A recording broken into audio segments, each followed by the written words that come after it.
What's up, everybody? I know it's been a little bit of time since I've done a review. Um,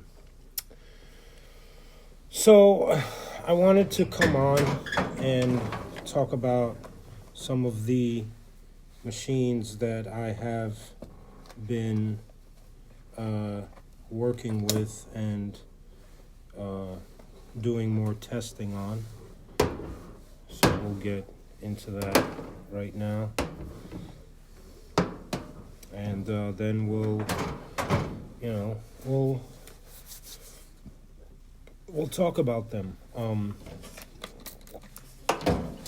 My hands have been fully sterilized and washed, so I don't necessarily have to wear gloves while I am showing you guys stuff. So recently, I got the Stigma Force XL, which quite a few things have been updated on this machine. First and foremost, it comes with a larger 40 millimeter grip. All right.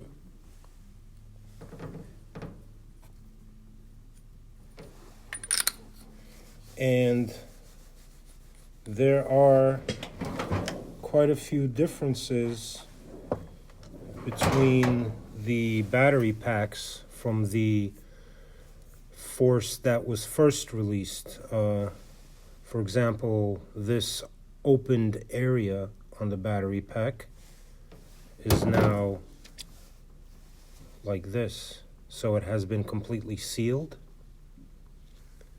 And that's a good thing. They also added some vent holes, which also allow for the sound of the battery pack when switching modes or adjusting stuff is much more prominent now and louder. I feel that the Force XL also runs a lot smoother. There also have been 2 updates since the release of the Stigma Force, and if you want to update your machine, you need to download the My Stigma app on an Android phone in order to be able to update the Stigma Force. The update works with both of the battery packs, so if you have an older Stigma Force that was first released, it also updates the battery pack and gives you more stability now, and the give functions are more it works better, I'd say. Both packs are universal. They also they'll fit onto any of the Force machines and vice versa. The grips all fit any other Force and stuff like that. They also just sell the grips if you're looking just to buy a larger grip for your Force, if you are working with a Stigma Force. And I also got a Scorpion X2 recently, which I've been testing and have found that this machine is pretty awesome. It runs really, really smooth, really, really quiet, and I've been liking it so far.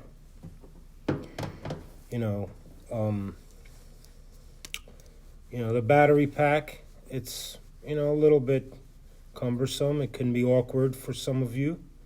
I did end up getting one of these stainless steel grips, which does have quite a bit of weight to it and makes the machine feel more balanced, because these battery packs do have just a little bit of weight. They're not heavy, but they do feel a little bit cumbersome, but nothing crazy. I kind of like the feeling of it. It's familiar, if you know what I mean. Ink Machines is releasing a full style pen machine soon, where it will be a complete pen style machine that will be wireless. So stay tuned for that, and that is going to be pretty awesome. I will have a full on review coming up for that machine and also the Stigma Force XL. Recently I got a FK Irons EXO, and I was able to update the battery packs and test out the eGive. I've done a couple of tattoos with the EXO so far. I will be testing it more. I must say that this machine is the quietest machine out of every pen rotary I've ever used. It is the quietest machine. It is also the machine that has the least vibration I've ever worked with ever. It works very, very smooth. I've never been a big fan of FK Irons. But I can see what all the hype is about this machine. It is an awesome machine. I never thought I would say that, but it is a pretty damn amazing machine. And everything from the Flux is compatible with the EXO. I mean, it's pretty much a Flux with a bigger grip. I did get the 3.2 millimeter stroke version. Because I'm not a big fan of longer strokes. So I'll be reviewing this soon as well. And of course, my Numa 4, my favorite machine that I use, still my favorite. You know, and all of these machines that I test, I always compare to the Numa 4. And I recently also got a FK Irons Lightning Bolt Pack Uni that isn't functioning correctly. The lights on it don't work properly, so I have to send it in to either get it replaced or have it serviced. But I did try out all the functions on it, the eGive function.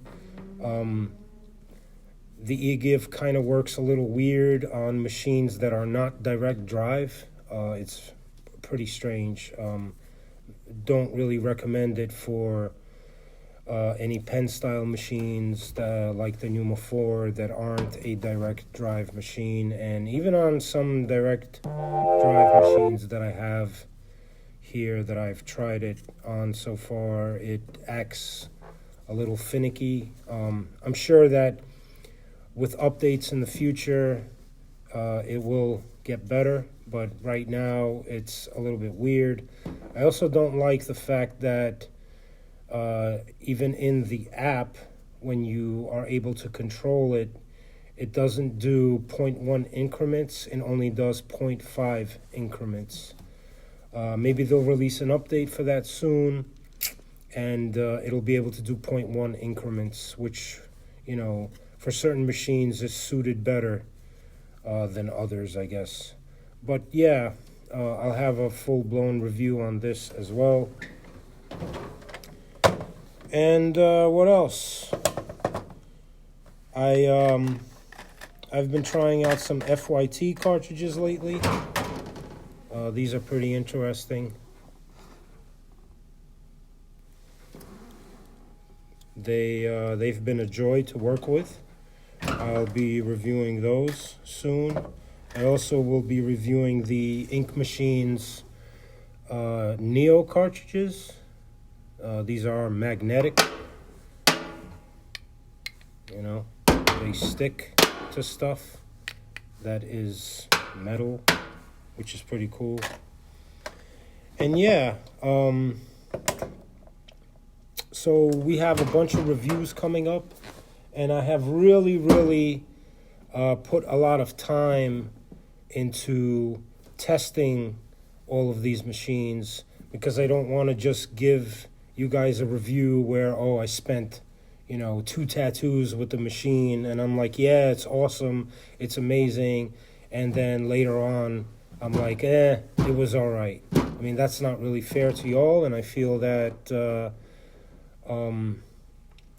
my reviews should be more on point with the machines that I'm trying. So from now on, if my videos don't drop as soon as you guys would like, that's why. It's pretty much because I'm really focusing on giving more time to each machine that I am trying out and testing to really make my reviews more prominent for you guys and better suited for everyone out there so that you guys can really understand if this machine is worth buying or not. Anyway, I want to thank all of you guys for watching my videos and subscribing to my channel. And if you like my videos, please subscribe and shoot me a thumbs up, and I will catch you all on the next one.